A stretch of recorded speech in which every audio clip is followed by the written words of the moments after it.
जय हिंद दोस्तों, स्वागत है आपका हमारे YouTube channel math by Anees Yadav में। दोस्तों, आज की इस वीडियो में हम बात करेंगे डीएलएड एंट्रेंस एग्जाम 2025 में जो होने वाले एग्जाम है उसके कुछ महत्वपूर्ण क्वेश्चन।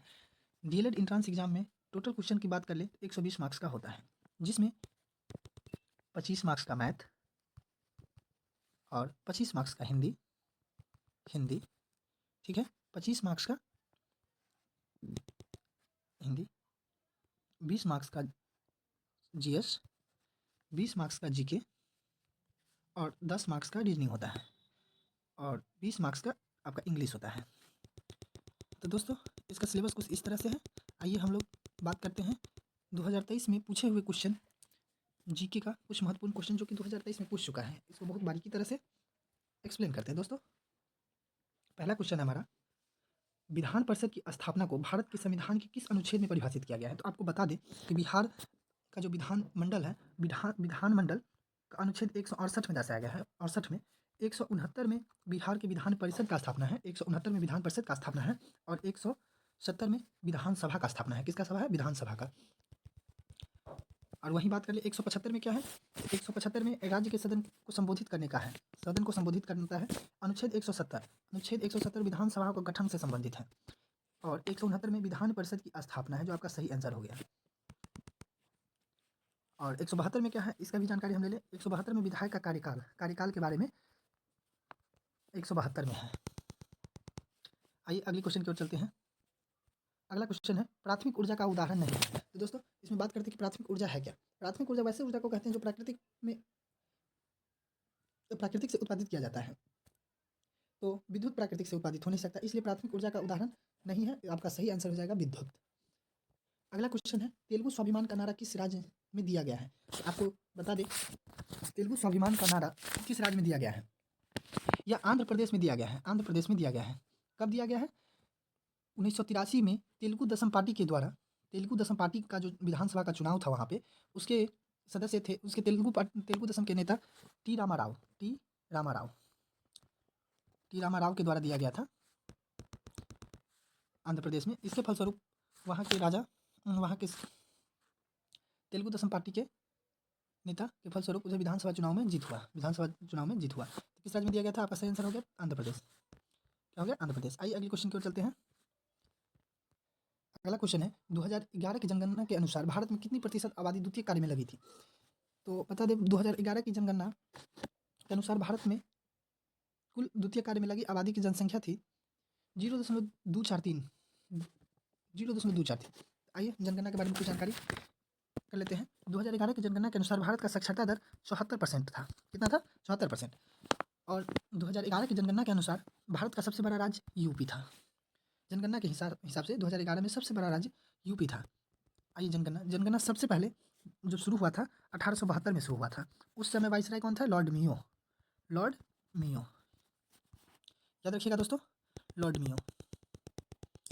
अब कहिएगा 2011 की जनगणना के समय भारत की कुल आबादी कितना था। तो भारत की कुल आबादी था 1,21,93,422। कितना याद रहेगा आपको? ओके, बहुत अच्छा। चलिए अगले क्वेश्चन की ओर चलते हैं। अगली क्वेश्चन है, किस पतन का नया नाम जवाहरलाल नेहरू पतन रखा गया। दोस्तों, आपको बता दें, नाहवा शेवा बंदरगाह का नया नाम मुंबई पतन रख दिया गया। नाहवा शेवा बंदरगाह का नाम जवाहरलाल नेहरू पतन रखा गया। तो आपका करेक्ट आंसर हो गया मुंबई। ठीक है, भारत का सबसे बड़ा बंदरगाह हो गया कंटेनर बंदरगाह जो कि मुंबई में स्थित है। ठीक, आइए अगले क्वेश्चन की ओर चलते हैं। सर्वप्रथम कॉमन सेंस की रचना किसने की थी? इसका आंसर हो गया थॉमस पाइन ने 1776 ईस्वी में कॉमन सेंस की स्थापना किए थे। अगला क्वेश्चन है हमारा, भारत में निष्पक्ष निर्वाचन की प्रक्रिया संचालन का दायित्व किस पर है। आप लोग अच्छे से जानते होइएगा कि निर्वाचन का मतलब होता है चुनाव। निर्वाचन का मतलब क्या होता है? चुनाव। चुनाव कौन करवाता है? तो चुनाव प्रधानमंत्री करवाएगा नहीं, योजना आयोग करवाएगा नहीं, राष्ट्रपति करवाएगा नहीं। तो आपका सही आंसर क्या हो गया? निर्वाचन आयोग। आइए अगला क्वेश्चन हमारा, इनमें से भारत में सबसे बड़ी जनजाति कौन सी है। तो बता दें, भारत की सबसे बड़ी जनजाति भील जनजाति है और दूसरी सबसे बड़ी जनजाति गोंडा जनजाति है। दूसरी सबसे बड़ी जनजाति कौन है? सबसे बड़ा भील, दूसरा गोंडा। भील जनजाति छत्तीसगढ़, गुजरात, राजस्थान, मध्य प्रदेश आदि में इसकी जनसंख्या ज़्यादा है। अगला क्वेश्चन है, जेम्स वाट ने किस यंत्र का आविष्कार किया? जेम्स वाट ने किस यंत्र का आविष्कार किया?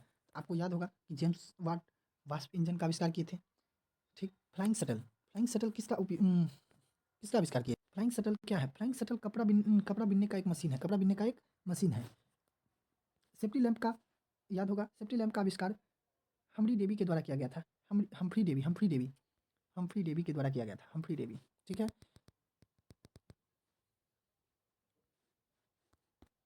अगला क्वेश्चन है, कामर झील बिहार के किस जिले में स्थित है? आप लोग बिहार में रहते हैं, बिहार का तो अच्छे से नॉलेज होगा। तो कामर झील बिहार के बेगूसराय में स्थित है, याद ही होगा।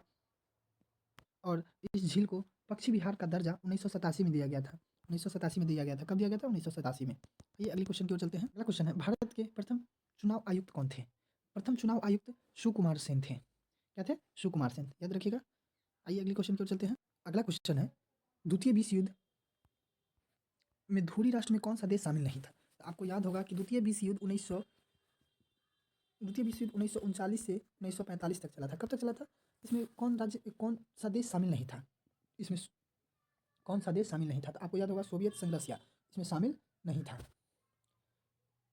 ठीक है, जर्मनी शामिल था ही, जापान शामिल था ही, इटली शामिल इसमें भी था, सोवियत संघ रसिया इसमें शामिल नहीं था। आइए अगला क्वेश्चन देखते हैं। अगला क्वेश्चन है, थालघाट खानों में निम्नलिखित में से किस खनिज का खनन किया जाता है? थालघाट खानों में, याद रखिएगा, थालघाट खानों में मैग्नीज का खनन किया जाता है। थालघाट खानों में मैग्नीज का खनन किया जाता है। अगला क्वेश्चन, निम्नलिखित में से कौन खरीफ फसल का उदाहरण है? आप लोग जानते होइएगा खरीफ फसल किसे कहते हैं। खरीफ फसल का उदाहरण है चावल। क्या है? चावल। खरीफ फसल जून जुलाई में चालू होकर, कब? जून जुलाई में चालू होकर, जून जुलाई में चालू होकर इसमें जून जुलाई में भाव किया जाता है और इसकी कटाई जो है अक्टूबर नवंबर, सितंबर अक्टूबर नवंबर तक, सितंबर अक्टूबर तक काट लिया जाता है इस फसल को। इसे खरीफ फसल कहते हैं। इस फसल के लिए अधिक वर्षा की आवश्यकता होती है, अधिक वर्षा की आवश्यकता होती है। ठीक है, ये अगला क्वेश्चन, निम्नलिखित में से कौन एक डेयरी पशु नहीं है? जब आपको पता होगा कि गाय डेयरी पशु है, भैंस डेयरी पशु है, बकरी डेयरी पशु है, तो इनमें कौन नहीं है? नहीं है इसका मतलब ऊँट डेयरी पशु नहीं है। इसका सही जवाब क्या हो जाएगा? ऊँट डेयरी पशु नहीं है। आइए अगला क्वेश्चन की ओर चलते हैं। अगला क्वेश्चन है, पृथ्वी के अक्ष के सिरों को क्या कहते हैं? पृथ्वी के अक्ष के सिरों को क्या कहते हैं? आपको पता होगा कि ये हमारा ग्लोब है, ये उत्तरी ध्रुव है, ये दक्षिणी ध्रुव है। ठीक है, इसे उत्तरी अक्ष के ऊपरी सिरों को क्या कहेंगे? ध्रुव कहेंगे। अगर यहीं इसे दक्षिणी ध्रुव कहा जाता है, इसे उत्तरी ध्रुव कहा जाता है। अगला क्वेश्चन है, इनमें से किस देश को सामाजिक विभेद के कारण विखंडन का सामना करना पड़ा? युगोस्लाविया। इसका सही उत्तर क्या हो जाएगा? युगोस्लाविया। आइए अगला क्वेश्चन को, अगला क्वेश्चन है, रेशम मार्ग कहाँ से शुरू होता था? तो प्राचीन समय में रेशम मार्ग जो है ना, चीन से शुरू होता था। कहाँ से शुरू होता था? चीन से शुरू होता था। और यह साम्राज्य अफगानिस्तान, ईरान से होते हुए भेजे जाते थे। तो रेशम मार्ग कहाँ से शुरू होता था? चीन से शुरू होता था। अगला क्वेश्चन है हमारा, अगला क्वेश्चन है, एल नीनो की उत्पत्ति किस देश के तट पर होती है? तो आपको बता दें, एल नीनो एक जटिल मौसमी यंत्र है। यह 5 साल से 10 साल पर प्रकट होता है, जो कि पूर्वी प्रशांत महासागर, क्या है? प्रशांत महासागर के तट पर पेरू पेरू की सीमा में पेरू की सीमा पर उत्पन्न होता है। ओके, अगला क्वेश्चन है, बोबोनो राजवंश जिसे फ्रांसीसी क्रांति के दौरान पदस्थापित कर दिया गया था, को डैश की संधि के हस्ताक्षर करने के बाद सत्ता में बहाल किया गया। आपको पता होगा कि फ्रांस में नेपोलियन द्वारा बोबोनो राजवंश को फ्रांसीसी क्रांति के दौरान अपस्थगित कर दिया गया था, जिसे 1815 में, क्या है? 1815 में वियना की संधि के द्वारा हस्ताक्षर करने पर इसे पुनः सत्ता में बहाल कर लिया गया था। दोस्तों, इस तरह आपका 20 क्वेश्चन कंप्लीट हुआ। 20 क्वेश्चन कंप्लीट हुआ। ये प्रीवियस ईयर क्वेश्चन 2023 का था, देख लिया आप लोग। ओके, इस तरह के और भी वीडियो पाने के लिए सब्सक्राइब कीजिए math bye Anish Yadav. Thank you.